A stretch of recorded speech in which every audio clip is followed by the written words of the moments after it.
de favolo desu sokarange kwa anakabili desu moto kwa fae shioze buna defa amaya bokateo.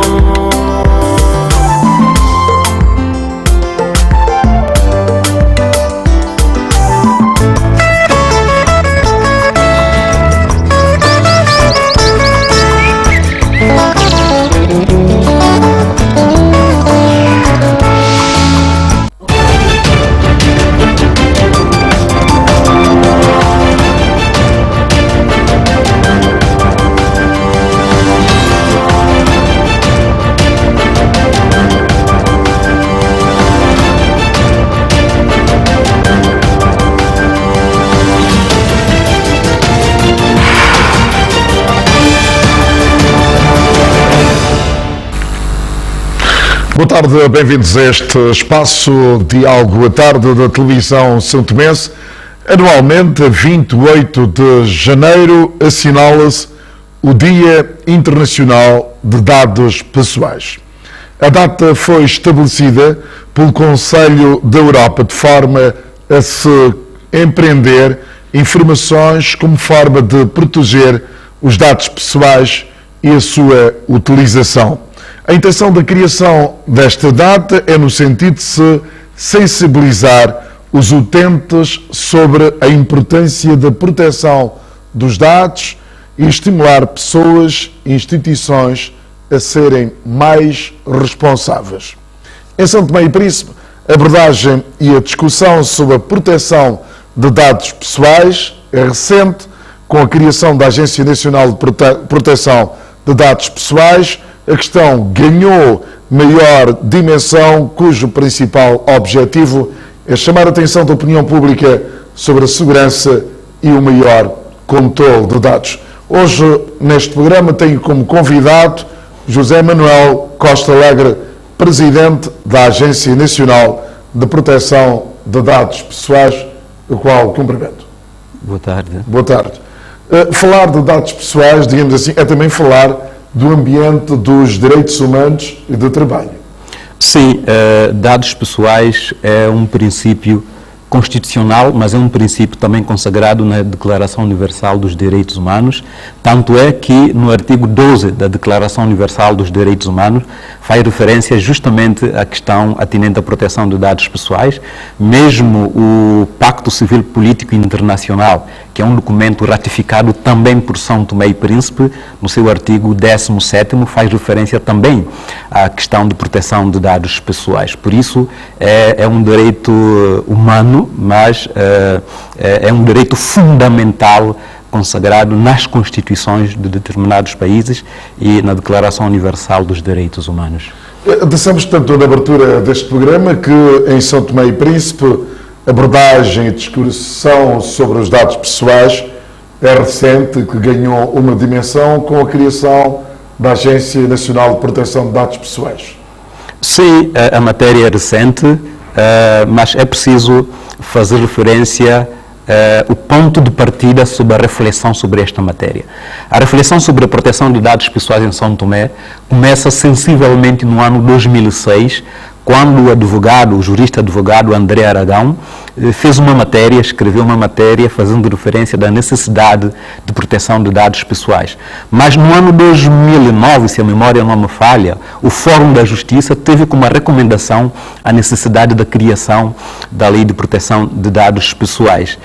No ano 2012, um grupo de técnicos nacionais decidiram começar a refletir seriamente sobre esta temática, dentre eles o jurista André Aragão, alguns profissionais na diáspora e alguns residentes em São Tomé, tanto é que tiveram um encontro em 2014 com a ministra de Justiça de então, justamente para refletir a necessidade da criação de uma lei sobre a proteção de dados pessoais em São Tomé e Príncipe. E vamos saber qual é o conhecimento que a opinião pública tem relativamente à existência da Agência Nacional de Proteção de Dados.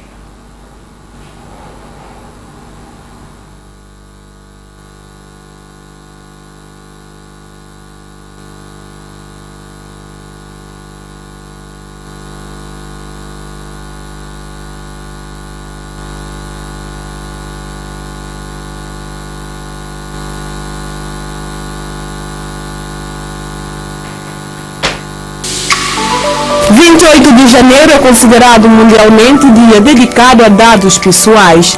Para celebrar a efeméride, a Agência Nacional de Proteção de Dados Pessoais decidiu fazer um trabalho de pesquisa de terreno para colher a opinião das pessoas em relação aos dados pessoais. Das informações recolhidas, nota-se que algumas pessoas têm noção da existência da agência, quem são os titulares de dados pessoais e do seu valor. Alguns até souberam dar exemplos de dados pessoais. Em 2018, que essa agência foi criada de forma a levar os cidadãos a ter mais conhecimento sobre os seus dados. Nós sabemos que é exatamente por isso que poucas pessoas conhecem os seus direitos. Então, que eu saiba, existem alguns dados que são sensíveis, que o próprio cidadão deve saber que esses dados não podem ser usados de qualquer forma. Pela mídia já ouvi falar, mas não sei onde está sediada nem nada, mas que existe porque já ouvi falar e bastante. Dados pessoais, podemos dizer que é a privacidade de cada indivíduo. São as coisas que cada indivíduo tem no seu pessoal, na sua vida privada. Minha identificação, minha conta bancária, os registros dos meus bens. A minha conta do Google, meu nome, minha imagem quer ser fotos, vídeos.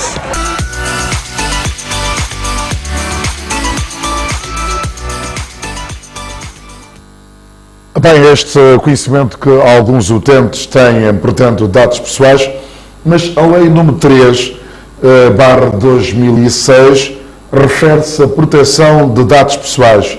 Como é que essa proteção se materializa? Só para corrigir, Lei 3/2016, a Lei de Proteção de Dados Pessoais. Essa lei, ela visa garantir a proteção de dados pessoais, ela estabelece alguns princípios pela qual os dados devem ser tratados. Ou seja, antes da lei, podemos perguntar como é que os dados eram tratados, se eles eram verdadeiramente tratados e se eram protegidos ou não. Antes da lei, as empresas tratavam dados no princípio de negócio, no princípio de proteção do seu negócio, garantia do seu negócio. Toda a proteção era à volta disso, do segredo de negócio. Com a implementação da lei, a lei traz os princípios de como os dados pessoais devem ser tratados, salvaguardando, digamos assim, o direito de liberdade do cidadão. Dizer que a matéria tenente à proteção de dados pessoais é uma matéria que também vem no princípio constitucional. Se nós verificarmos a nossa Constituição da República, no artigo 23º, 24º e 25º, tem lá os princípios fundamentais geral da proteção de dados pessoais, e a Lei 3/2016 vem especificar a maneira como deve ser tratado esses dados pessoais. Exatamente.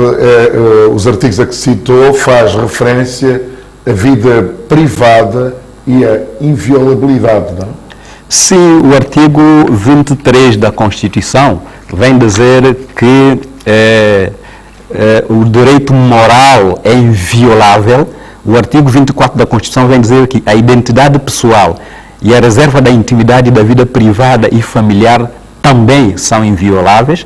No artigo 25º, no seu ponto 2, vem dizer que, ponto 1, o domicílio e o sigilo da correspondência e outros meios de comunicação privados são invioláveis. Ou seja, a lei de proteção de dados pessoais pega nesses princípios, advém desses princípios. Esses princípios da Constituição advêm também do artigo 12º da Declaração Universal dos Direitos Humanos.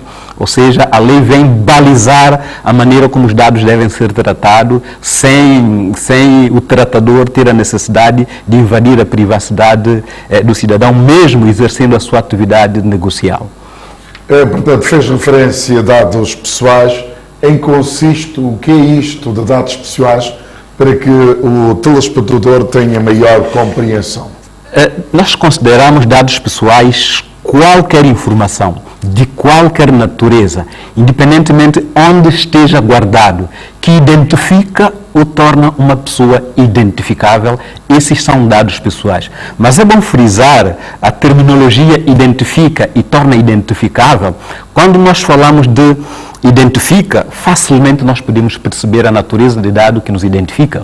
O nosso nome, a nossa fotografia, uma imagem captada por uma câmara de filmar, a nossa chapa matrícula do carro quando estamos muito ligados ao nosso carro. Esses são os dados que identificam. Mas vamos encontrar os dados que não identificam, mas nos tornam identificável. Por exemplo, se uma pessoa faz a combinação de determinadas informações minha altura, minha cor, a cor dos olhos, associado a esses dados, podem tornar-me identificável. Mas o desafio maior no processo de tornar uma pessoa identificável aparece com o surgimento ou a evolução das novas tecnologias. As novas tecnologias trazem algumas abordagens de tornar uma pessoa identificável, que a própria pessoa ela não chega a perceber que ela é identificável. Hoje, uma pessoa é identificável através de um IP, ela é identificável através de um ID no telemóvel, ela é identificável através de um sistema de geolocalização, através do GPS e outros sistemas de geolocalização, torna esta pessoa identificável, mas ela não entende que está a ser identificável. Ou seja, dados pessoais identifica, mas também os que tornam identificáveis, esses são dados pessoais também. Quer dizer que as pessoas tornam-se muito expostas. Tornam expostas, e nós costumamos a dizer que hoje cada um de nós somos pessoas digitais.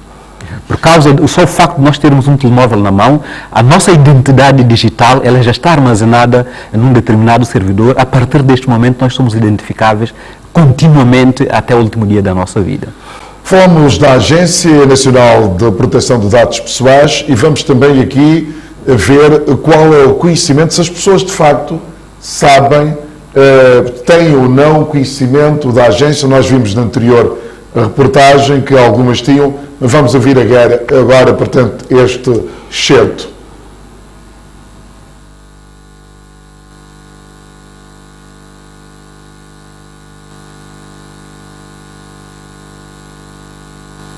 Por outro lado, outros desconhecem por completo a existência da Agência Nacional de Proteção de Dados Pessoais. Não, isso eu não sei. Mas eu gostaria de saber. Não sabe, existe isto aqui em São Tomé? E na boca das pessoas também, mas eu não tenho essa informação concreta, como isso funciona. Meu apelo, eu gostaria que, digamos assim, a gente dessa agência pudesse vir na rua, conversar com os cidadãos, explicar como isso funciona, porque eu acho que muita gente tem dúvida, porque normalmente ao falar dados pessoais, eu tenho minhas coisas particulares, eu vou divulgar para a pessoa fica com essa dúvida, mas eu gostaria que eles pudessem clarear coisa um pouco mais, é mais ou menos isso.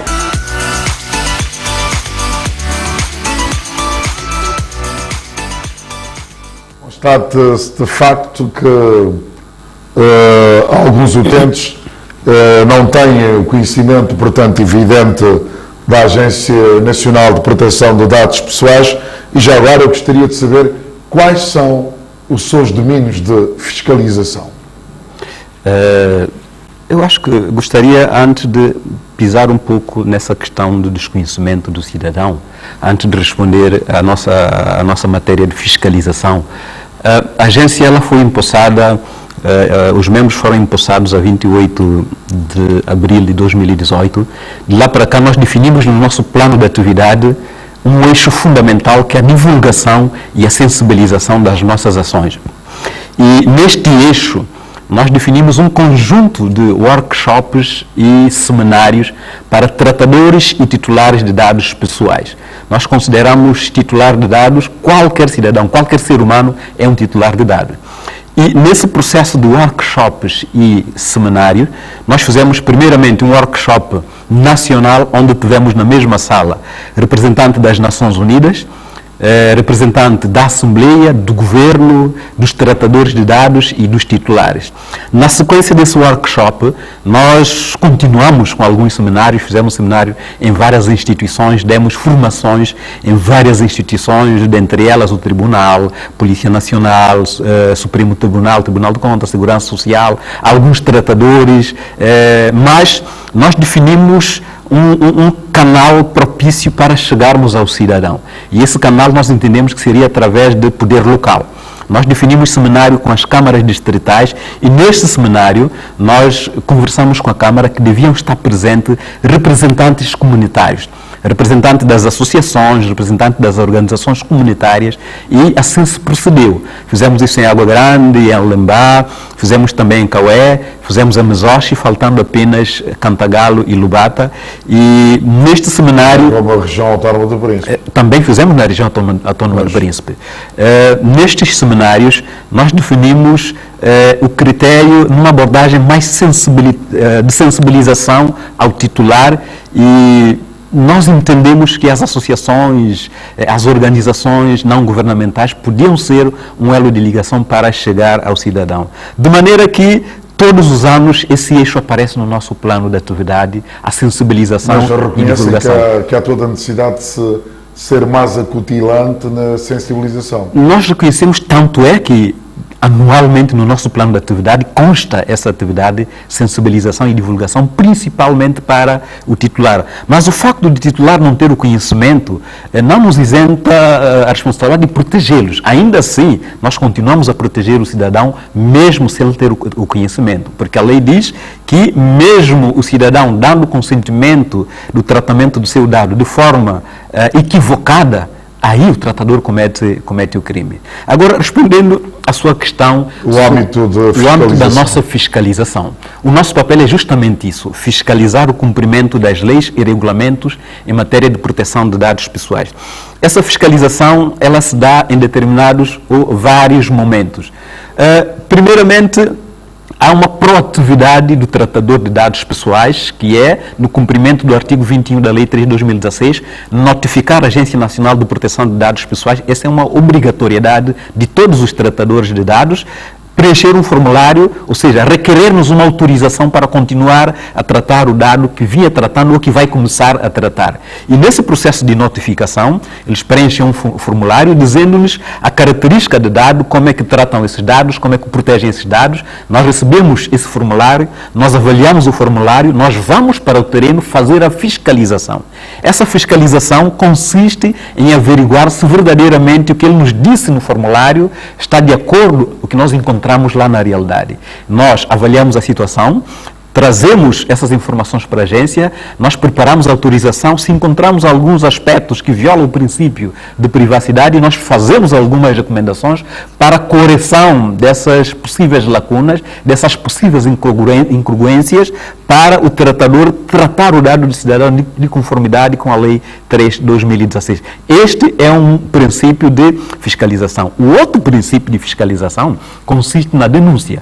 Nós também recebemos denúncia, ela pode ser anônima ou a pessoa até pode querer que seu nome seja divulgado. E nesse aspecto de fiscalização, o que é que nós fazemos? Recebemos a denúncia e nós fazemos uma inspeção surpresa. Nós vamos para a instalação do tratador e fazemos as avaliações necessárias para verificar se realmente ele está a tratar o dado de acordo à autorização. Um outro critério também de fiscalização é as queixas que o cidadão faz. Só para fazer referência a isto, neste ano nós já recebemos cerca de 20, no ano passado, 2019, nós recebemos cerca de 22 queixas de cidadão que viram os seus dados violados. Nesse processo de queixa, nós também inspecionamos, nós analisamos a matéria de queixa, o elemento de prova que nós temos, nós avaliamos para constatar se realmente há uma violação de dados pessoais, se o titular dado, os seus dados foram verdadeiramente violados ou não. Ou seja, a nossa inspeção consiste em verificar se verdadeiramente o tratador de dados está a tratá-los de acordo à Lei 3 de 2016 ou outras leis que, de certa maneira, dizem alguma coisa com respeito à matéria tenente à proteção de dados pessoais. E há alguma conexão com a atividade policial nisto? Sim, porque com a atividade policial nós entendemos que a nossa fiscalização, principalmente a fiscalização surpresa, que é um nível da abordagem que nós fazemos, em determinados momentos nós podemos deparar com a resistência do tratador de dado. Ele pode impedir-nos de entrar na sua instalação quando a lei diz que nós temos livre acesso para fazer a inspeção e fiscalizá-lo. Por causa disso, nós assinamos um protocolo de cooperação institucional com a Polícia Nacional. Esse protocolo visa essencialmente 3 aspectos. O primeiro aspecto é esse aspecto de fiscalização. O outro seria nós darmos formação e capacitação aos oficiais e agentes da Polícia Nacional, mas o outro seria na matéria de sensibilização. A polícia formada e capacitada, tendo a polícia a responsabilidade de garantir a segurança das pessoas, ela também seria um elo, um vetor de comunicação para sensibilizar as pessoas, o tratador e o titular dos seus direitos e das suas obrigações. Daí que esse protocolo preenche essas lacunas todas. No âmbito ainda com a polícia, no ano passado nós definimos algumas inspeções fruto de alguns processos contraordenacionais que nós criamos. E no âmbito desses processos foi necessário nós irmos acompanhados de um agente de polícia, e assim se fez, e eles deram-nos uma contribuição bastante valiosa, a qual nós agradecemos bastante ao Comando-Geral da Polícia Nacional pela colaboração excelente que nos deu nessa matéria, e contamos mais no âmbito do nosso protocolo de cooperação institucional voltar a contar com a colaboração da polícia. A polícia é um elo de ligação forte, sabe? Nós, pelo número de efetivo que nós temos, e por ser uma instituição ainda nova, nós não conseguimos dar cobertura a todo o território nacional, incluindo a região autónoma do Príncipe.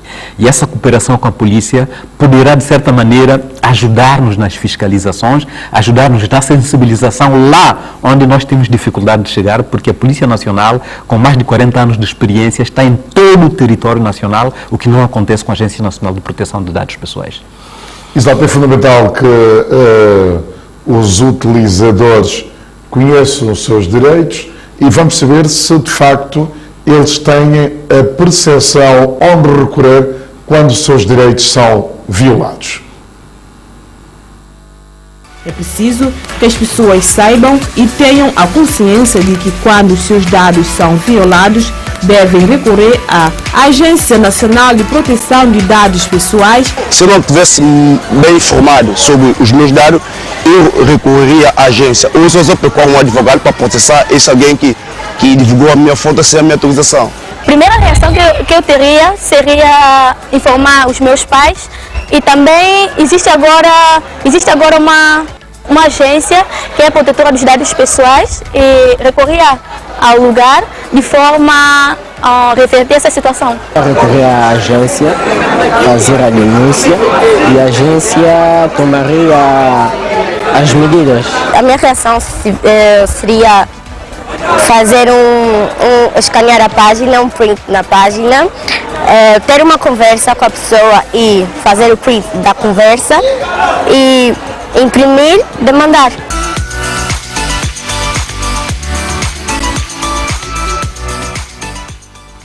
Bem, fica-se também com a percepção de que as pessoas sabem minimamente como é que devem recorrer quando os seus dados são violados.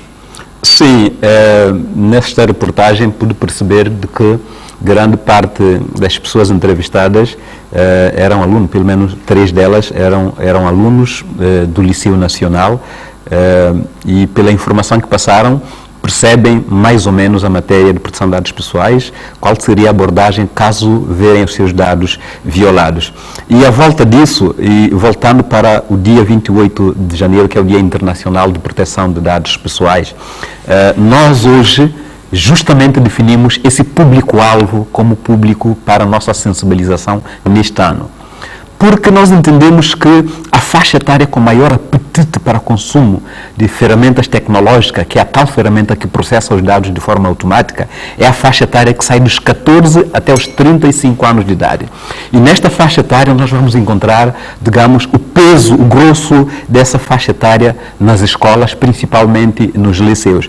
Daí que para este ano nós definimos uma sensibilização massiva para este público-alvo. Hoje nós temos programado para o Liceu Nacional um seminário com todos os estudantes, mas infelizmente não foi possível, será na próxima sexta-feira. Amanhã nós estaremos no Liceu Mexinho, em Lubata, e depois da manhã nós estaremos no Liceu de Mazoche, Manuela Margarido, justamente para sensibilizar este público-alvo, porque o avanço das tecnologias, o aparecimento das redes sociais, torna ainda o desafio da agência maior e torna os dados pessoais mais vulneráveis ainda. Daí que nós definimos esse público-alvo, justamente amanhã, depois e na sexta-feira, ter seminários para sensibilizá-los à maneira como devem expor os seus dados na rede social, à maneira como devem partilhar os seus dados, à maneira como devem acessar esses mesmos dados.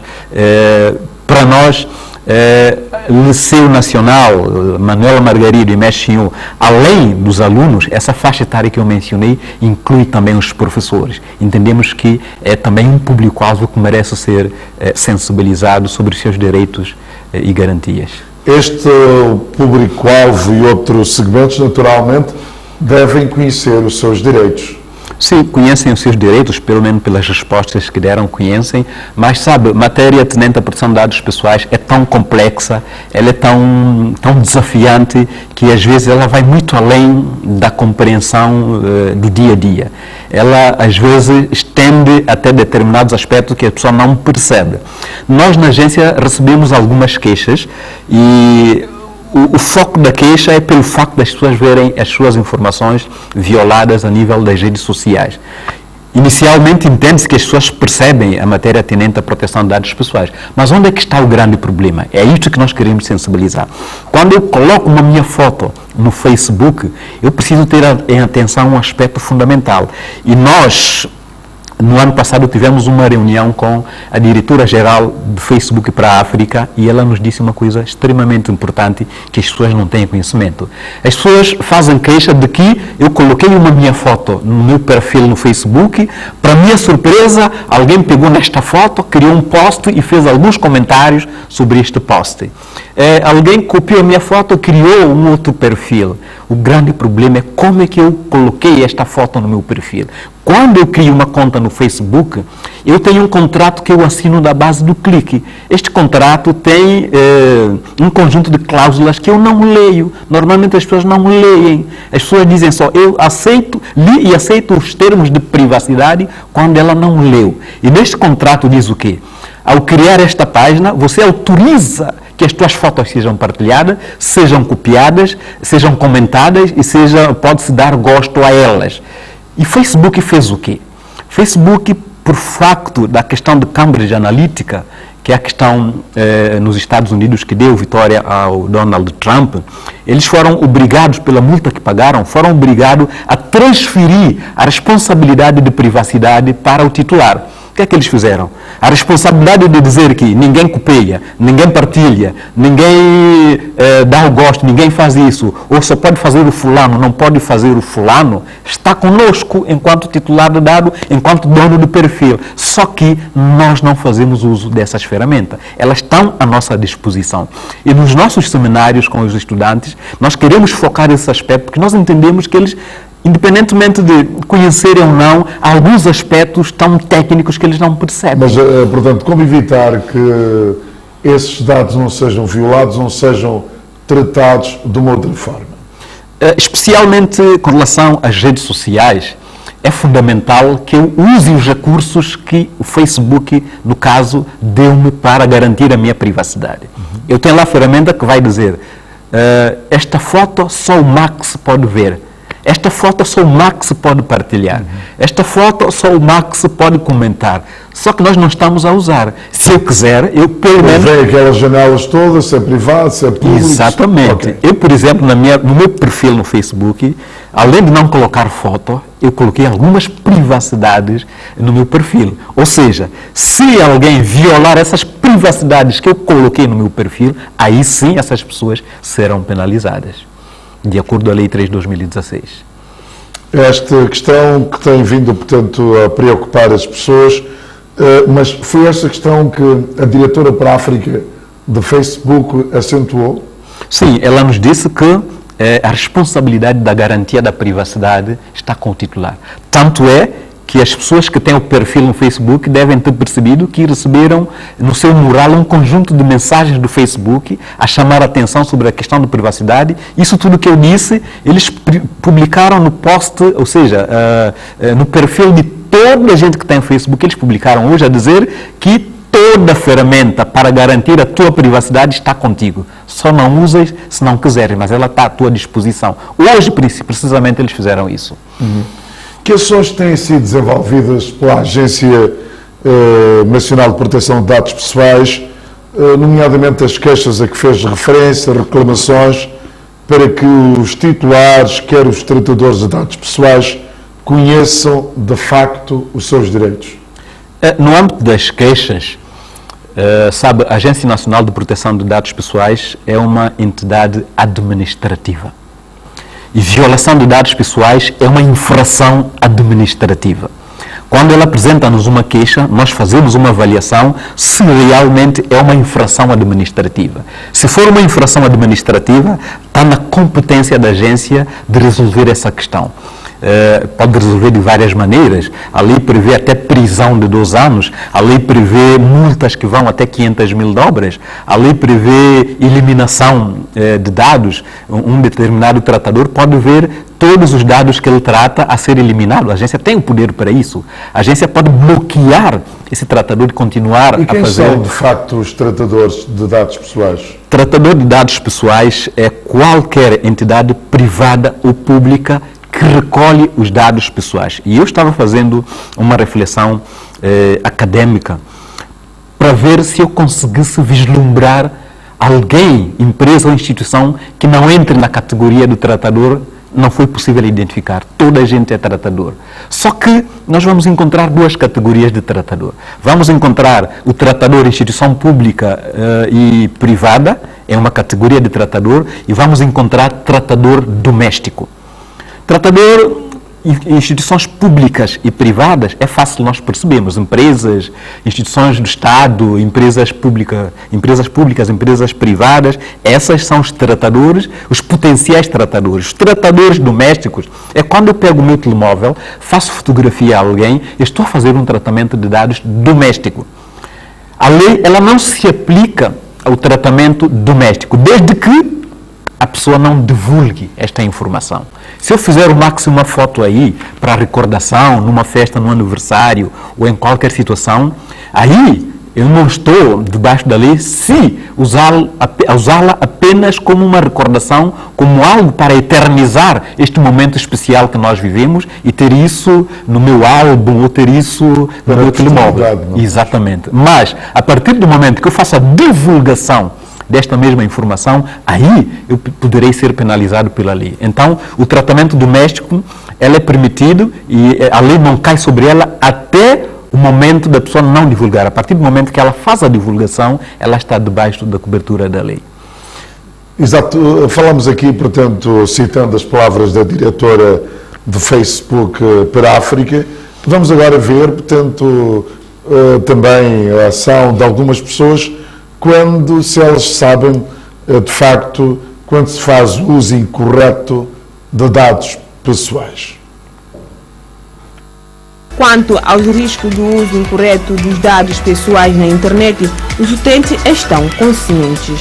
Cada um tem a sua vida privada, cada um tem as suas preferências, então se a pessoa não quiser expor a sua vida, ela não é necessariamente obrigada a fazer. Então, isso é importante, guardar os seus valores. Eu não posso tirar prints de minhas conversas e postar para ficar disponível para todas as pessoas verem.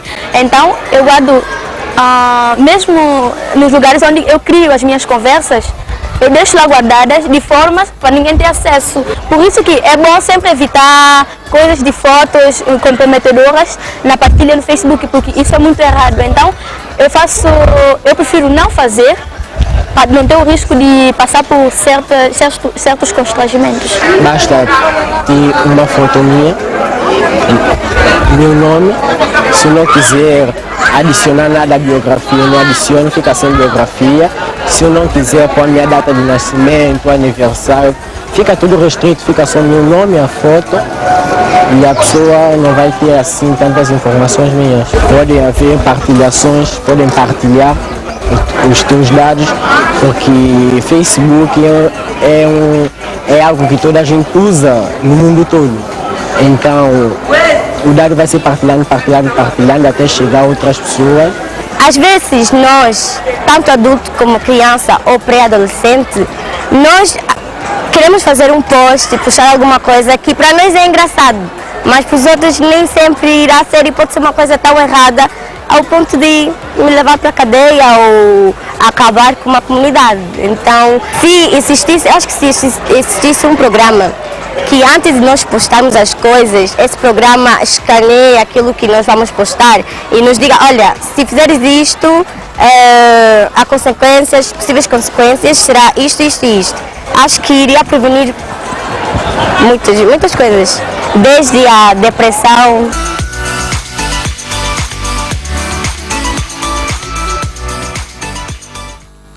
Opiniões de alguns utilizadores relativamente à questão da proteção de dados pessoais. Em instantes falamos das informações que aparecem no Facebook, depois colocamos, mas a verdade é também a forma como elas aparecem, o utente acaba por aceitar, porque não tem a paciência de fazer a leitura tão longa quanto ela é para dizer se eu aceito ou não.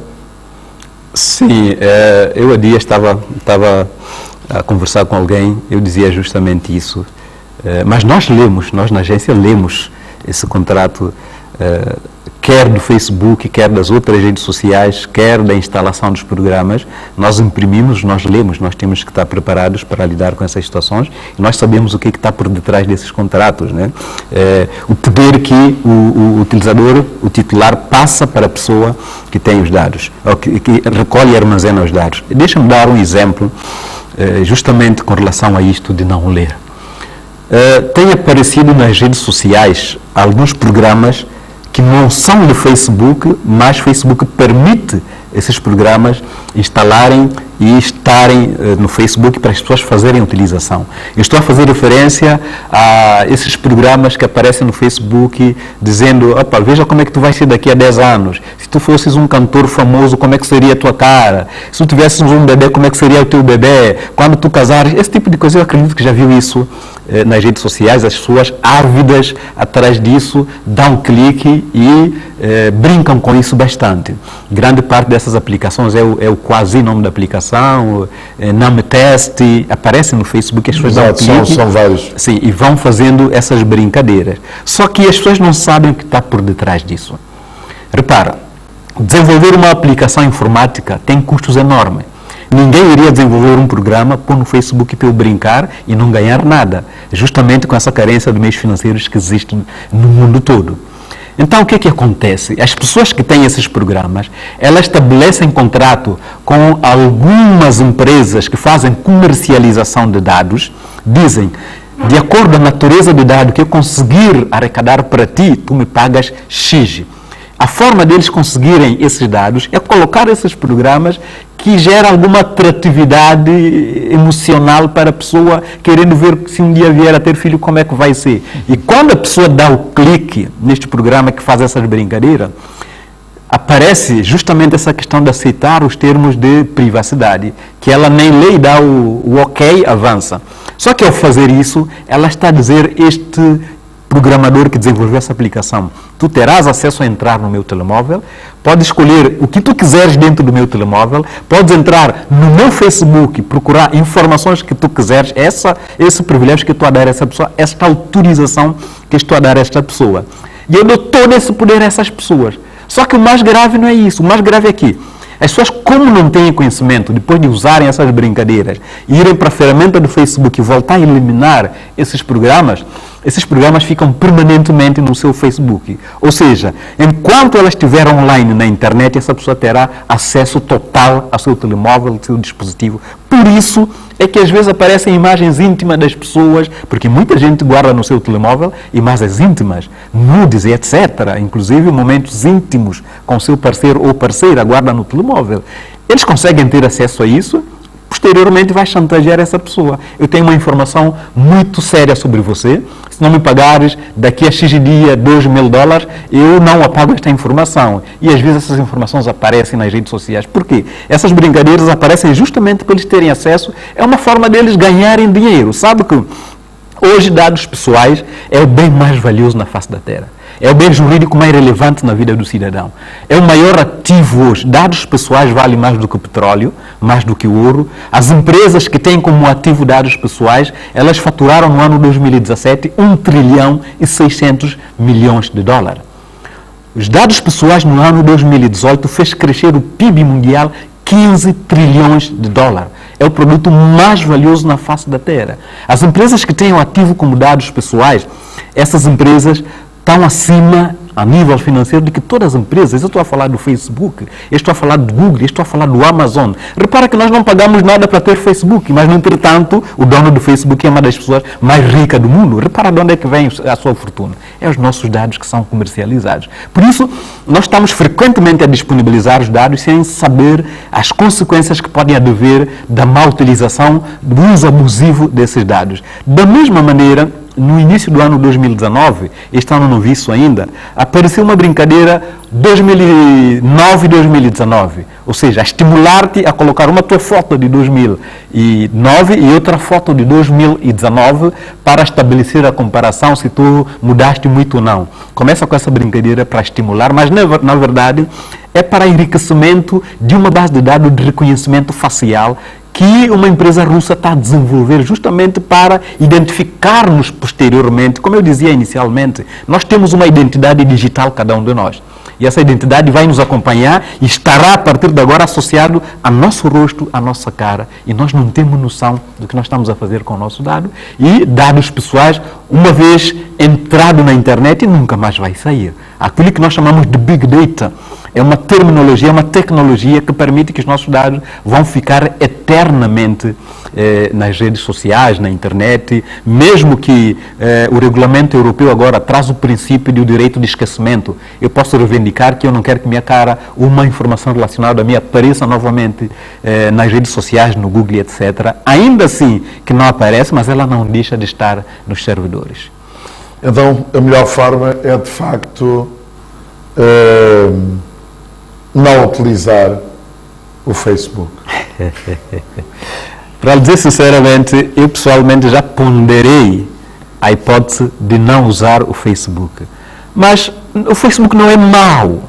A utilização que se dá ao Facebook... Pode ser um pau de dois gumes, não é? Exatamente. Facebook hoje é uma fonte das pessoas divulgarem os seus negócios, é uma fonte das pessoas tornarem famosas, é uma fonte das pessoas tornarem populares, é uma fonte das pessoas divulgarem um conjunto de informações, publicitarem os seus produtos, mas, no entretanto, há também essa possibilidade. Repara, o Donald Trump, na eleição de Donald Trump, há uma empresa de assessoria, consultoria eleitoral, que é a Cambridge Analytica. Ela conseguiu ter acesso a 30 milhões de dados das pessoas no Facebook e foi suficiente para dar vitória a uma pessoa. Ou seja, dados pessoais tratados abusivamente, além de comprometer a privacidade, pôr em causa a privacidade da pessoa, ela também pode fazer as pessoas ganhar as eleições ou perder eleições. A manipulação de dados tem consequências enormes. Repara, nós, no ano passado, em novembro do ano passado, nós conseguimos impedir 2 cidadãos são-tomenses de perderem a avultadas somas. O primeiro cidadão, ele caiu numa dessas burlas, desses burladores internacionais que prometem milhões e não sei o quê. Ele chegou aí até o Western Union, fez a transferência de cerca de 15 mil dólares, emprestou a alguém esse dinheiro, fez essa transferência e, por sinal, e felizmente a pessoa era meu amigo. Foi ter comigo, opa, eu dentro de um mês eu vou ser rico, vou ser um milionário porque eu fiz isso. E graças a Deus ele chegou a tempo. Eu lhe disse, não, deixe para lá agora, era no Ecobank, deixe lá e cancela essa transferência que tu fizeste. Não lhe dei explicação. Ele até achou que eu queria impedir o negócio para eu fazer negócio eu. Eu disse, não, vai fazer isso depois eu te explico, não tens mais tempo. Ele foi, dele alguma assessoria, porque nós temos alguns poderes que a lei nos dá. Ele conseguiu impedir, a transferência já tinha sido feita, ele conseguiu impedir, recuperou o dinheiro, eu fui lhe explicar o que aconteceu. Ele ficou de queixo caído. O outro cidadão, pior ainda, chegou ao ponto de alugar o iate do seu irmão, porque ele disse que o irmão queria ser milionário. Mostrou ao irmão tudo. Ele entrou em contato com uma cidadã, alguém que passou por uma cidadã americana, que na verdade era canadiana, disse que é milionária, que mandou-lhe uma mala com muito dinheiro e não sei o quê. Ele chegou ao ponto, primeiro ele fez uma transferência de 620 dólares. Esse dinheiro ele perdeu. Depois falou com o irmão, o burlador voltou a incentivar, não, você precisa enviar mais dinheiro. E ele falou com o irmão que ele não tem esse dinheiro, mas o irmão podia hipotecar o IASSE no valor X, e depois, quando ele recebe essa fortuna, ele dava ao irmão 3 vezes isso. Irmão entusiasmado, alugou, hipotecou o IASSE, deu-lhe dinheiro. E ele foi ter comigo lá, pediu uma explicação, porque ele quer ter a certeza se o banco que está em contato com ele é um banco real, se a pessoa que está a falar com ele é a pessoa real, e nós acionamos alguns mecanismos que nós temos, nós conseguimos falar com a pessoa real que estava a ser usada pelos burladores, que na verdade era uma canadiana. Falamos com ela. Ela disse que ela nunca criou Facebook, nunca criou WhatsApp. Falamos com o banco que a pessoa estava a passar por ser um banco que estava a receber a transferência. O banco disse que não conhece ninguém, não tem nenhum funcionário com este nome. E nós fizemos uma apresentação detalhada, explicamos esse cidadão, ainda foi ao tempo dele recuperar o dinheiro e conseguir recuperar o IASSE do irmão. Isso aconteceu por quê? Justamente pela manipulação de dados pessoais da cidadã e também dele que não soube proteger os seus dados adequadamente, tornando-os vulneráveis para os burladores usarem e extorquirem pessoas de dinheiro. Casos semelhantes a esses temos bastante no país, muita gente está a perder dinheiro, o dinheiro que não há ainda está-se a perder gratuitamente. Daí que a nossa chamada de atenção é alertar as pessoas. Perante essas situações, recorram a nós aconselhamos, nós explicamos, nós conseguimos identificar e detectar se trata-se de uma pessoa real ou de um burlador, justamente para as pessoas não caírem nessas armadilhas. Normalmente, em regra geral, é um burlador. Sim. Ou uma burladora. Sim. Sim. E repara, eu estava a fazer um comentário que eu ponderei eliminar o meu Facebook, mas eu preciso do Facebook bastante. Acabei não eliminando. Mas o que é que eu fiz? Adotei uma postura de salvaguardar a minha privacidade no Facebook. Não coloco lá minhas fotos. Se colocar, são aquelas que não comprometem a minha pessoa. Não clico em qualquer coisa que me aparece. As pessoas estão loucas para dar clique em tudo que aparece. Não clico em qualquer coisa que aparece. Analiso primeiramente. E um amigo estava a dizer, eu já não tenho Facebook, eu não quero mais nada com Facebook, eu criei agora o WhatsApp. E quando ele disse que o WhatsApp pertence ao Facebook, a mesma coisa, ele ficou completamente de queixo caído. Repara que o próprio dono do Facebook, o proprietário do Facebook, no seu telemóvel e no seu computador, onde tem câmera de filmar, ele coloca uma fita cola aqui. Se ele que é dono, coloca uma fita cola, quer no computador, quer no telemóvel, ele sabe o que está por detrás disso. E ele mesmo teve um discurso infeliz, disse que a privacidade está morta e enterrada. Ele disse isso. Mas existem as leis de proteção de dados pessoais justamente para garantir que o direito, a liberdade do cidadão seja garantido, e nós estamos cá para isso. Olhando um pouco para a agência, acha que o quadro jurídico atual é propício para que a agência desenvolva as suas atividades enquanto uma entidade de fiscalização?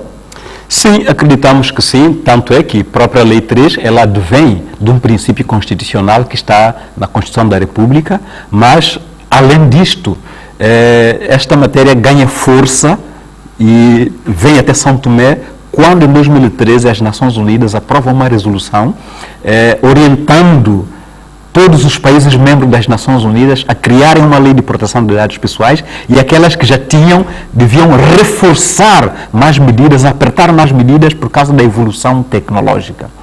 E por causa disso, em 2014, a União Africana decidiu criar uma convenção da União Africana sobre a proteção de dados pessoais, orientando todos os Estados-membros da União Africana a criarem uma lei de proteção de dados pessoais. Em 2016, São Tomé cria a lei de proteção de dados pessoais, justamente para dar cobertura a isso. Mas repara que hoje as leis que surgem, elas trazem o princípio de proteção de dados pessoais. Se formos ver o novo Código Predial no registro, ela salvaguarda e faz referência à questão da proteção de dados pessoais, e na matéria de dados pessoais ela remete para a Lei 3 de 2016.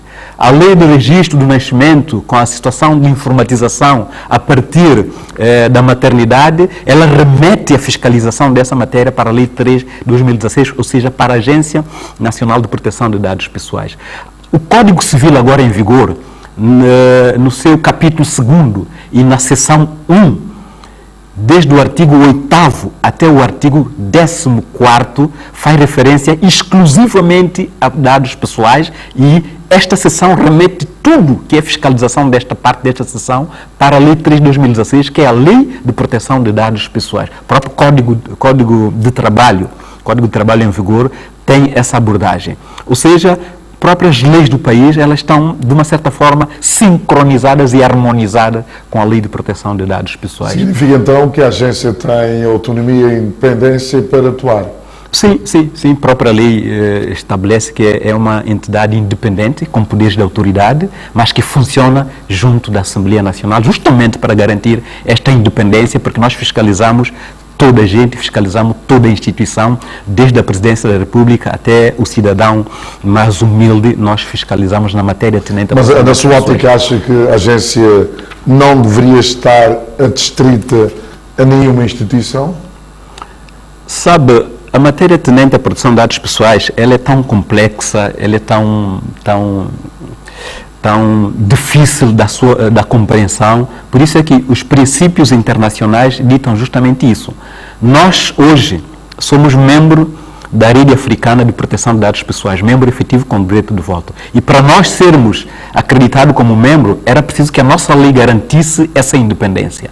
Nós hoje somos membro da Conferência Internacional de Proteção de Dados Pessoais, que é o maior fórum da proteção de dados pessoais a nível mundial, onde está presente todos os países do mundo. Para nós sermos acreditados nessa conferência, era preciso que a nossa lei, o formulário que nós preenchemos, era preciso estar salvaguardada a questão da independência da Agência Nacional de Proteção de Dados Pessoais.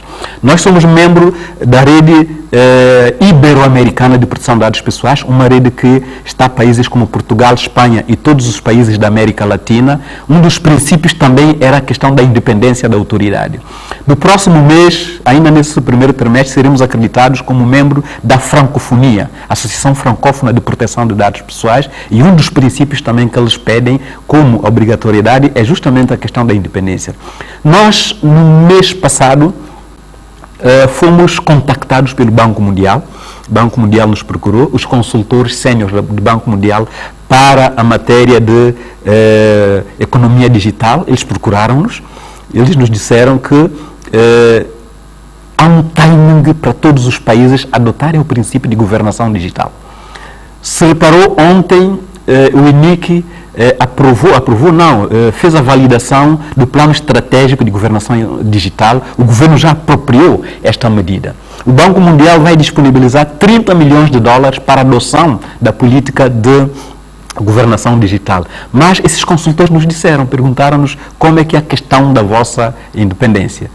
Mais do que isso, o Dr. Joseph Kanatasse, que é o relator especial das Nações Unidas para a proteção de dados pessoais, é a pessoa que nos observa e faz relato nas Nações Unidas, ele também conversou conosco em Accra e realçou a necessidade desta independência. Por isso é que a agência, a lei própria, consagra que ela é uma entidade independente com poderes da autoridade, mas que ela funciona junto da Assembleia Nacional. Mas a nomeação dos membros depende da Assembleia Nacional. Justamente por causa desta independência é que o legislador, aí ele propõe que a eleição dos membros seja de cidadão com méritos reconhecido, mas pelo menos 2/3 de deputados, justamente para existir unanimidade das bancadas parlamentares na escolha dos membros da agência, justamente para eles exercerem essa independência sem ser não por concurso público. Porque a nível internacional é assim, os países com a natureza política como a nossa, como o caso de Portugal, Cabo Verde, São Tomé e Príncipe, o princípio é este, é igual. A natureza da autoridade de proteção de dados é igual. Países como Angola, Brasil, que tem regime presidencialista, também a autoridade tem essa independência, mas os membros, eles são nomeados pelo decreto presidencial. Pelo decreto presidencial. Gana também é pelo decreto presidencial. Significa que acaba por haver uma influência política. Sim, de certa maneira sim, mas não no caso dos 2/3 que carece de unanimidade parlamentar, não é justamente indicada por uma bancada, mas todas têm que chegar a um consenso, existir unanimidade para a escolha dos 3 membros que representam a agência. Hoje, no mundo, e um pouco também por São Tomé e Príncipe, há a questão de videovigilância. Portanto, isto, até que ponto estamos perante uma privacidade? Quando os cidadãos são permanentemente vigiados. Sim, a matéria que nós focalizamos mais a nossa fiscalização desde o começo da nossa atividade foi justamente a matéria de videovigilância. Nós até hoje já fiscalizamos cerca de 1000 câmaras de segurança. Dentre essas 1000 câmaras de segurança, 60% delas filmavam de forma desproporcional. Filmavam locais que não deviam ser filmados. Filmavam privacidade das pessoas, invadiam privacidade, porque não conheciam, não existia uma lei. Privacidade significa até o interior das casas? Das casas, via pública, onde as pessoas comem, praça de táxi, um conjunto de locais. Só para ter ideia, nós, desde a zona de Secadu até Hotel Miramar, tem câmeras que filmam isso 24 horas por dia, nítida. Tu podes parar, eu tive a oportunidade de ver. Do ponto de vista legal, é aceitável? Justamente a nossa atividade é justamente disciplinar isso. Como eu dizia, nessa fiscalização que nós fizemos, dessas 60% das câmaras que nós percebemos que fazia captura desproporcional, quando eles notificaram-nos para pedir autorização, a nossa recomendação é que elas devem, num prazo de 30 dias ou no máximo 90, de acordo à natureza do tratamento que está a fazer, da recolha que está a fazer, nós orientamos a regularização, o reposicionamento destas câmeras para não invadir a privacidade das pessoas. Mas que mecanismos a agência dispõe para monitorizar estas recomendações? Nós fazemos a nossa fiscalização, é justamente isso. Uma das fiscalizações é justamente depois de darmos autorização, elas têm recomendações, nós fiscalizamos para perceber se o tratador cumpriu essas recomendações. Vocês vão lá verificar de que direção é que as câmaras estão agora? Entramos no sistema, temos esse poder para entrar no sistema. Qualquer sistema, não só câmara, mesmo as bases de dados de banco, qualquer instituição, nós temos poder de entrar. Se existir algo que põe em causa a privacidade das pessoas, nós temos o poder de ir lá e fazer essa inspeção. Mas eu falava ainda da questão das câmaras. Nós, quando fazemos essas recomendações, é necessário o reposicionamento imediato dessas câmaras. Mas mais do que isto, a lei ela estabelece alguns princípios para o titular. Um deles é o direito de informação. Não importa quem trata os meus dados, eu tenho que saber quem está a tratar os meus dados e para que esta pessoa está a tratar os meus dados, o que vão fazer com os meus dados, que finalidade vão dar. Então, por causa disso, eu tenho direito de ser informado, tenho direito de informação. E esse direito de informação, no âmbito de Câmara de Segurança, toda instituição que tem Câmara de Segurança é obrigada a colocar uma sinalização com alguma informação a dizer se o dia estava a ser filmado, para fazer o quê? Para que quando eu vejo esta sinalização, eu sei que ao entrar eu serei filmado. Se eu entrar, eu estou a dar o consentimento de que eu posso ser filmado. E se eu não quiser ser filmado, eu simplesmente saio. Mas é a obrigatoriedade de todos os tratadores colocarem essa sinalização. Nós também inspecionamos isso, principalmente aqueles que já têm autorização. Por isso, a questão de câmara de segurança é uma questão que nós damos muita atenção, porque a Câmara capta coisas terríveis. Nós vimos coisas terríveis. Tem vindo a proliferar a utilização de câmaras de vigilância. Sim, e outra regra que nós aplicamos é que elas não devem gravar mais do que 30 dias. A gravação que ela faz, depois de 30 dias, tem que eliminar completamente. Não pode gravar mais do que 30 dias. E depois, essas câmaras elas não podem ser usadas para avaliar o desempenho do trabalhador. A Câmara ela visa essencialmente proteção de pessoas e bens. E o próprio Código de Trabalho tem esse princípio. Ela visa proteger pessoas e bens, ela não deve ser usada para avaliar o desempenho do trabalhador. Logo, quando alguém usa a Câmara, por que ela usa a Câmara? Quando todos os meios necessários para a segurança se revelarem insuficientes. parede, porta segura, fechadura, guarda. Quando tudo isso se revelar insuficiente, aí se justifica a colocação da câmara. Por isso, a câmara de segurança não é o único meio para garantir a segurança, e ela só é implementada quando os outros meios se revelarem insuficientes. Mas grande parte das câmaras têm sido utilizadas para avaliar o desempenho dos trabalhadores. Se nós soubermos disso, se alguém nos fizer denúncia, nós estamos a informar que... Mas o problema é que nós não as revelamos... pessoas têm receio. De que forma? Portanto, isso é que aqueles que fazem denúncia poderão ser protegidos. Sabe, a denúncia, quando as pessoas fazem denúncia, ela vai nos dizer se é uma denúncia anônima ou se não. Se for anônima, a identidade dela será extremamente preservada. Por isso é que nós temos a abordagem de inspeção surpresa. E nós, quando vamos fazer inspeção surpresa, nós não vamos dizer que é na base de uma denúncia. Nós fazemos e chegamos à conclusão de que matéria se trata, de que violação se trata, porque a lei de proteção de dados pessoais, a partir do artigo 31, ela determina algumas sanções, algumas penalizações para violações de dados pessoais. Como eu dizia, estamos a falar do bem jurídico mais relevante na vida do cidadão. E vamos agora ver, portanto, um chat relativamente à questão de tratadores de dados pessoais, a percepção que os utentes têm. Quanto aos tratadores de dados pessoais, estes sabem as suas obrigações. Mas esses dados devem estar devidamente conservados e organizados, porque nem sempre os utentes, os alunos, precisam dos dados no momento próprio, podem precisar daqui a 1 a 2 anos. E por essa questão, os dados devem estar devidamente organizados e bem tratados.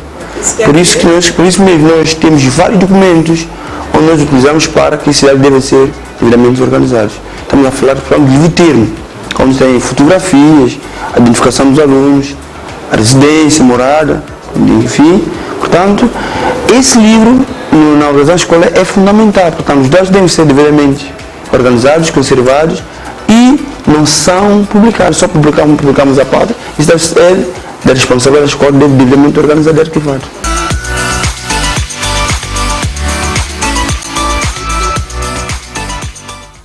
Vai, de facto, adensar aquilo que nós já falamos, mas eu gostaria, portanto, insistir na questão da parceria e das convenções a que o Sr. Presidente fez referência anteriormente e que trabalho tem sido desenvolvido neste domínio. Disse que estamos numa parceria com alguns países e também no quadro regional. Falou, portanto, de uma ação que vai ter lugar brevemente. Gostaria que insistisse nesse domínio. Sabe, a matéria de proteção de dados pessoais, nós consideramos que o tratamento de dados pessoais é quando ocorre online ou offline, ou seja, no papel ou no computador, é o tratamento de dados pessoais, e as duas formas estão sujeitas à fiscalização da agência. E quando nós falamos no computador, nós estamos a falar de um computador que provavelmente tem ligação à internet. Tendo ligação à internet, essa internet não tem fronteira. Ela pode a qualquer momento estar em Portugal, estar em qualquer lado. E a única forma de nós abordarmos o tratamento de um dado que sai de São Tomé é na base das parcerias que nós temos com os parceiros, na base das convenções e na base de alguns tratados que nós podemos aderir. Sabe, vou pegar um exemplo prático. Uma instituição no país que faz o tratamento de dados pessoais, ela poderá ter necessidade de transferir esses mesmos dados para fora de São Tomé. E a lei proíbe isso. E a lei da agência é o poder de avaliar se o território onde os dados vai, se garante a segurança desses dados, se garante a proteção desses dados. E a única forma da agência fazê-lo é mediante a parceria com as autoridades dos outros países. Como eu dizia, o facto de nós sermos membro da rede africana, também da Convenção Internacional, também da rede ibero-americana, havendo necessidade de um tratador aí transferir os dados para o território fora de São Tomé, a única forma de nós garantirmos de que esses dados estarão numa base de dados, num servidor seguro, é na base do contato que vamos ter com esse tratador, e esse contato é mediante a esse protocolo que nós assinamos, a essas convenções que nós assinamos. Sabe, determinado tratador, e aí eu estaria a ligar a proteção de dados pessoais com a matéria de cibercrime, que estão de certa maneira um pouco interligadas. O tratamento de dados pessoais, quando ela está no âmbito de infração administrativa, ela é da competência da agência. Quando ela está no âmbito criminal, ela é da competência do Ministério Público e ela é fiscalizada e ela é penalizada através da lei de cibercrime. Ou seja, quando ocorre qualquer transferência de dados para fora de São Tomé, cometendo lá infração administrativa ou penal, cabe, e no âmbito dessas convenções, nós fazermos abordagem através desse determinado tratador lá também, porque nós aqui não podemos abordar um tratador em Portugal, porque ele não está sujeito à lei de São Tomé, mas ele está sujeito, por exemplo, à Convenção 108. Um tratador em África, ele está sujeito, por exemplo, à Convenção Africana de Proteção de Dados Pessoais. Por causa disso, a União Africana uniu a Convenção de Proteção de Dados Pessoais e cibercrime no mesmo documento, tendo em conta a proximidade dessas duas áreas. Por isso, a necessidade dessa cooperação é isso. Mas também troca de informações, formação, troca de experiência, capacitação. Sabe que neste momento, a nível dos países falantes de português a nível da África, São Tomé está posicionado no segundo lugar como o país mais bem posicionado a nível de proteção de dados pessoais. A nível da CPLP, nós estamos posicionados em terceiro lugar como o país mais bem organizado. Mas quando fala, portanto, de PLOP, quem está à frente? Cabo Verde. Cabo Verde. Sim. E a nível, portanto, CPLP, Portugal com 25 anos de experiência na matéria, a seguir Cabo Verde com 4 anos de experiência na matéria, e depois vem nós. Angola está muito recente e os outros países estão ainda na fase de preparação. Por isso essas cooperações são necessárias. Daí que Portugal, São Tomé, Angola, Brasil, Cabo Verde está agora no expediente de criar uma rede da CPLP de proteção de dados pessoais. Por isso, quando nós falamos de tecnologia, nós não temos como cingir apenas a nossa lei, não tem como. É preciso ratificar convenções, por isso é que nós submetemos ao governo a possibilidade da ratificação da Convenção Africana sobre cibercrime e proteção de dados pessoais. Por isso é que nós submetemos ao governo a Convenção 108 para submeter a Assembleia para a sua ratificação, porque esses instrumentos são extremamente necessários para, digamos, a agência exercer o seu papel, mas também na matéria de cibercriminalidade, as autoridades que tratam disso, como o caso da PJ e o Ministério Público, tratarem disso. É preciso esses instrumentos, de contrário, nós estaríamos tão somente amarrados ao nosso país e ficaria difícil ter abordagem além fronteira. A agência tem pelo menos mais de um ano de existência. Sim. E olhando para o seu quadro, quais são, portanto, os seus principais desafios para os próximos anos? Nosso desafio maior é que São Tomé e Príncipe seja um país que verdadeiramente a matéria atendente à proteção de dados, o respeito pela privacidade e proteção de dados, seja uma realidade efetiva. Este é o principal desafio. Mas para chegar a esse desafio é preciso ações. Dentre essas ações, nós vamos continuar com a questão de sensibilização e divulgação. Nós temos um projeto que é a formação do cidadão. Nós tivemos um encontro com o governo durante o Conselho de Ministros, que nós lançamos esse projeto para o governo, que é preparação do cidadão desde o jardim até a universidade. Nós estamos agora em vias de ter um encontro com a Ministra da Educação para introduzir desde pré-escolar a matéria atendente à proteção de dados para o cidadão, o aluno, a criança perceber o que é isso de proteção de dados pessoais, o que é isso de dados pessoais. Sabe que falar de dados pessoais estamos a falar mais do que isso, de liberdade, de privacidade, de direitos humanos. Então queremos introduzir isso desde o jardim.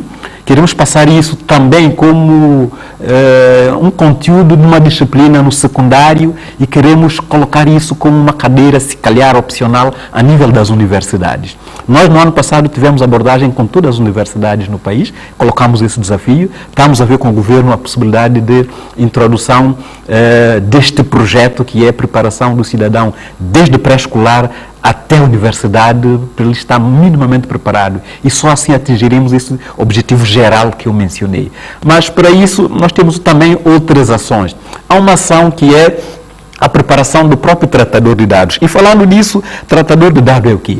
Qualquer pessoa que recolhe o dado para fazer o tratamento, ele é o tratador de dados pessoais. E a nossa lei não contempla um encarregado do tratador para lidar com a agência, mas nós temos essa abordagem que o tratador deve indicar alguém que seja o elo de ligação entre a agência e o tratador de dados. A lei europeia, ela já traz consagrada a existência do encarregado de proteção de dados pessoais, que eles denominam de DPO. Data Protection Office, ou encarregado de proteção de dados pessoais. Nós estamos a incentivar os tratadores a ter esse encarregado, os bancos chamam isso de compliance, e nós estamos a chamar de encarregado de proteção de dados pessoais, mas para este ano nós estamos a pensar o quê? Capacitar esses pontos focais das instituições. Por quê? Este ponto focal que vai orientar o tratador de dados a dizer que nós estamos a tratar mal. Se fizermos assim, vamos apanhar multa. A lei não diz isso, a lei diz que tem que ser assim. A forma como nós estamos a fazer é errado. Ele vai dizer ao banco, você não deve publicar a conta bancária de ninguém, não pode permitir que o cheque da pessoa para no Facebook. É esse encarregado que tem essa responsabilidade. Mas esse encarregado terá também um outro papel. O outro papel, tendo em conta que o cidadão tem o direito de informação, direito de acesso aos seus dados, quando ele vai para o tratador, o primeiro contato do titular de dados com o tratador de dados seria esse encarregado, que seria o elo de ligação, também com o titular de dado, para o exercício do direito do titular de dado, enquanto dono dos dados. Repara, nós estávamos a fazer um exercício com um banco e esse banco nos procurou para esclarecer uma dúvida. O banco nos disse, as pessoas vêm cá pedir o crédito. Elas pedem crédito, há contrato que elas têm que assinar. Quando elas assinam um contrato, nós precisamos autenticar esse contrato. Na autenticação, nós levamos esse contrato para cartório. E, às vezes, o funcionário do cartório deixa esse contrato em cima da mesa aberto e qualquer pessoa pode passar, fazer uma fotografia com o telemóvel, visualizar e perguntar-nos de quem é responsabilidade. E nós analisamos friamente, nós dissemos o banco. A responsabilidade do sigilo bancário é do banco. Quem deve garantir essa proteção é o banco. O banco deve encontrar um circuito fechado, deve negociar com a conservatória. Esses contratos sejam autenticados num sítio mais restrito, digamos assim. Sim, ou também o banco pode arranjar um estafeta que vai só para este efeito, faz esse expediente e regressa, ou o banco pode negociar com o cartório, de um funcionário do cartório para o banco fazer. Há várias formas de fazer isso e nós demos algumas pistas ao banco. A verdade é que, para nós, os dados do cidadão não devem ser divulgados, não devem ser colocados à disposição de quem não está autorizado a fazê-lo. E, mais do que isso, a questão do sigilo bancário vai muito mais do que isso. Há momentos as pessoas fazem o pedido de crédito, para sua surpresa, as pessoas estão a dizer, pá, empresta-me dinheiro, eu sei que você tem dinheiro e não sei o quê. E alguém estava a contar-me um episódio, e eu achei isso bastante, isso já foi há 2 anos. A pessoa fez um crédito, recebeu o dinheiro, investiu o seu dinheiro. Uma segunda pessoa vem ter com esta pessoa e diz, opa, eu quero para tu seres o meu fiador. E a pessoa diz, não, eu não posso ter o seu fiador, não posso ser o seu fiador, porque eu também tenho um crédito no mesmo banco. E passa uma semana e a pessoa que pediu para ser fiador vem ter com a pessoa e diz, tu realmente és um amigo sincero, realmente tens um crédito, eu pensei que estavas a enganar-me. Quer dizer que ele conseguiu obter informação de que realmente a pessoa tem crédito e quanto valor a pessoa recebeu. Mas isso não será, portanto, alguma fuga de informação por parte dos funcionários do respectivo banco? Mas é justamente isso que nós estamos a trabalhar com os bancos.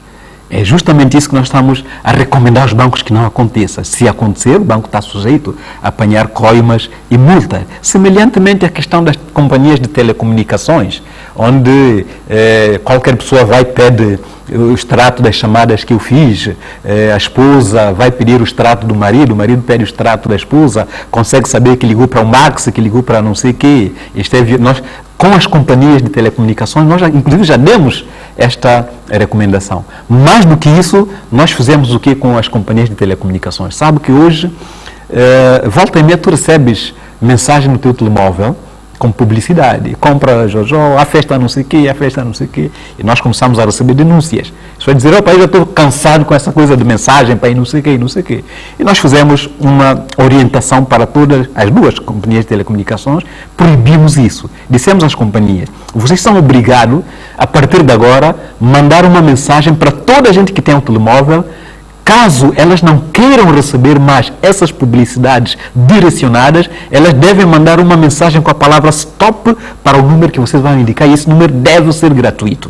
A pessoa vê a mensagem, se não reagiu, ela deu consentimento tácito para que continue a receber a mensagem. Mas a pessoa que enviou a mensagem, ela deve parar de receber essas publicidades. Mas coloca outra questão.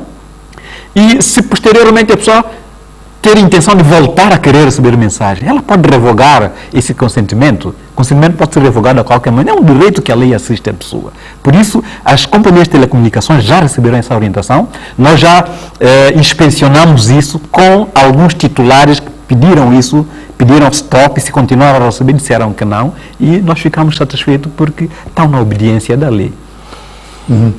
Acha que com o desenvolvimento da sociedade de informação é preciso maior conhecimento de dados pessoais em função daquilo que acabou de referir? Com certeza, com certeza. Tanto é que as organizações internacionais, mesmo as Nações Unidas, hoje as Nações Unidas estão num processo de ratificação e domesticação de 6 convenções da União Africana. E, para isso, eles convidaram a Agência Nacional, as Nações Unidas convidaram também a Agência Nacional de Proteção de Dados Pessoais para fazer parte desta equipa, porque, de certa maneira, é quase impossível não existir dados pessoais no âmbito desse processo todo. Eu dizia que eu fiz um esforço para ver se eu conseguisse identificar alguém que não tratasse dado pessoal, foi impossível, não existe. Daí que nós estamos inseridos também. As organizações internacionais, elas nos abordam. O representante das Nações Unidas, que é o Dr. José Canatassi, ele faz a monitoração das informações dos países, a maneira como os países respeitam a questão da privacidade. Sabe que nós ficamos surpresos quando nós temos um site que é anpdp.st, onde tem todas as informações, as autorizações que nós emitimos, as orientações, as explicações, o esclarecimento para as possíveis dúvidas, está no nosso site anpdp.st.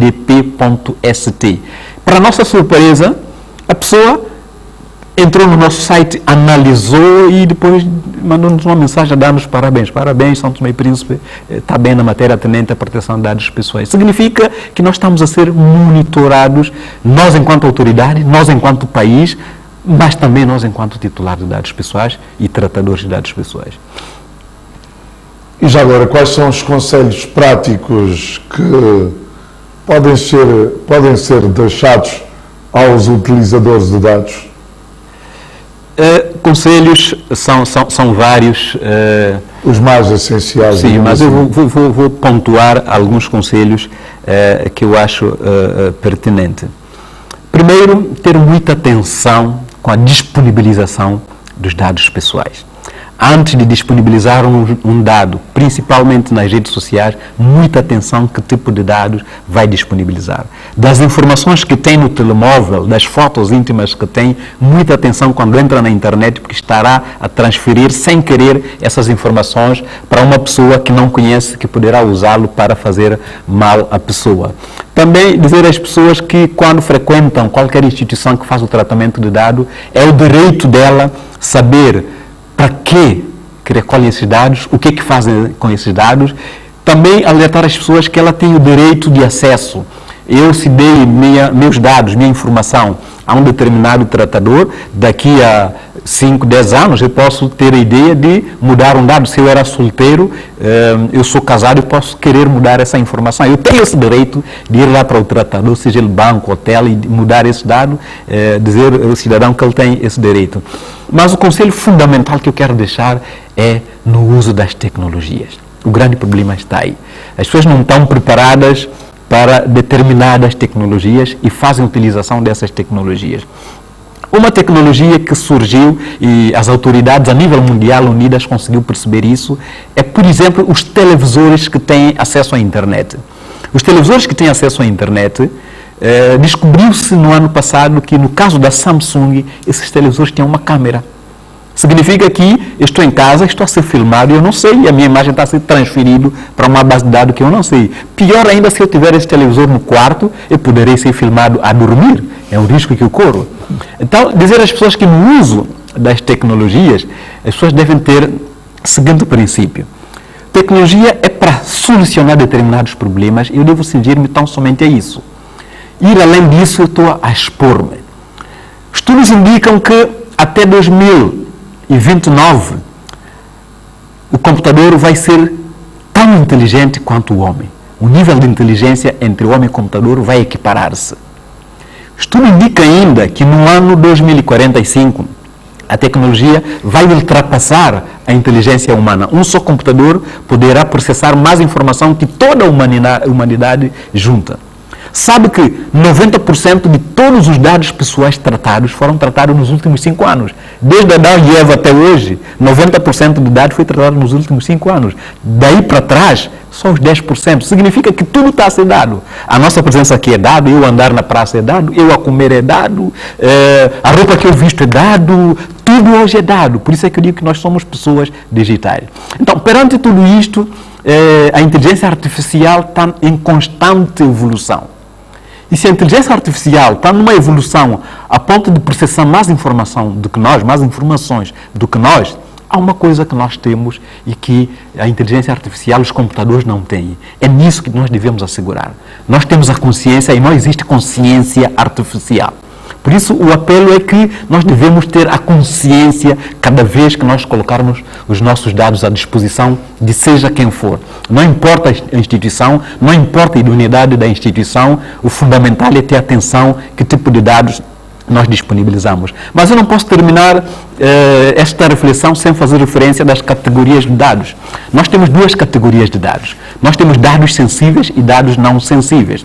Nós temos dados que nós não importamos de dar a ninguém. Meu nome, não me importa que as pessoas saibam o meu nome, a minha altura, a minha cor de pele, algumas informações minhas, eu não importa que as pessoas saibam. São dados não sensíveis. Mas há informações minhas que, chegando ao conhecimento das pessoas, pode consubstanciar na discriminação da minha pessoa. E essa categoria de dados nós chamamos de dados sensíveis. E dados sensíveis é proibido tratar sem autorização da Agência Nacional de Proteção de Dados Pessoais.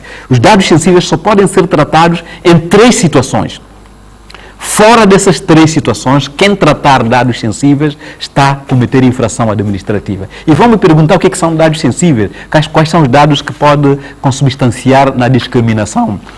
A minha foto, a filmagem que fazem sobre mim, os meus dados de saúde, os resultados da minha análise no hospital, a doença que eu tenho, o meu partido político que eu faço parte, a minha fé religiosa, a minha opção sindical. Essas informações são informações sensíveis que podem levar à minha discriminação de acordo a determinado tratador que pode parar na mão. Daí que a nossa atenção é voltada para isso. Eu dizia que há 3 formas de tratar dados sensíveis. Uma desta forma é com consentimento do titular. Este consentimento tem que ser de forma inequívoca. Se eu coagir um titular a dar o consentimento de forma equivocada, eu cometo crime. Cometo uma infração administrativa e posso cometer crime. Então, uma das formas de tratar o dado é mediante o consentimento inequívoco do titular. A outra forma de tratar os dados pessoais é mediante uma lei orgânica. Nós costumamos a dar exemplo com a lei de comissão eleitoral, por exemplo. A lei de comissão eleitoral vai dizer que a comissão eleitoral, no processo de recenseamento eleitoral, pode recolher o meu nome, meu apelido, minha morada, meu vulgo. A lei está a dizer isso. Então, outra forma de tratar o dado é quando a própria lei já prevê o tratamento do dado. Só que a lei deve preencher todas essas categorias, de acordo ao artigo 24 da nossa lei, tem lá os princípios que essa lei deve preencher. Faltando apenas um desses aspectos, essa lei deixa de dar esse privilégio ao tratamento de dados pessoais. Por isso, No caso da Comissão Eleitoral, por exemplo, a lei não prevê impressão digital, que é o dados biométrico. Significa que a Comissão Eleitoral, para fazer o próximo recenseamento, tem que recorrer à Agência Nacional de Proteção de Dados Pessoais para requerer autorização. E a outra forma, que é a terceira forma, que pode se tratar de dados pessoais, é mediante autorização da Agência Nacional de Proteção de Dados Pessoais. Dizer que até hoje nós já emitimos mais de 100 autorizações. As instituições recorreram a nós pedindo autorização para tratar dados pessoais, tratando-se de dado novo, o primeiro tratamento, ou continuar a tratar aquelas que já vinham tratando os dados, vai legalizar o tratamento que vinha fazendo a partir do momento que a lei existe, ela tem que legalizar o tratamento que faz. São essas três formas de tratar, com consentimento, lei orgânica e com a autorização da Agência Nacional de Proteção de Dados Pessoais. E quando eu falo de autorização, esse requerimento de autorização advém de um princípio que está no artigo 21 da Lei 3 de 2016. Ela diz que é obrigado notificar a agência sempre que quer fazer um tratamento. Sempre que qualquer instituição, não tendo uma lei específica, quer fazer um tratamento de dados pessoais, a lei, no artigo 21, está a dizer que ela é obrigada a recorrer à Agência Nacional de Proteção de Dados Pessoais para requerer autorização à Agência Nacional de Proteção de Dados Pessoais. Não o fazendo, ela é penalizada com o artigo 31, que aplica coimas pelo facto do não requerimento, pelo facto da não notificação do tratamento que faz, que tem multas que saem desde 50 mil até 500 mil dobras. Muito obrigado, José Manuel Costa Alegre, Presidente da Agência Nacional de Proteção de Dados Pessoais. A propósito do dia que hoje se celebra, Dia Internacional de Dados Pessoais, sob o lema Proteção de Dados, um imperativo para a sociedade moderna. Muito obrigado. Desejamos a si e a sua instituição, a Agência Nacional de Proteção de Dados Pessoais, felicidades e que de facto consigam atingir os objetivos preconizados. Obrigado.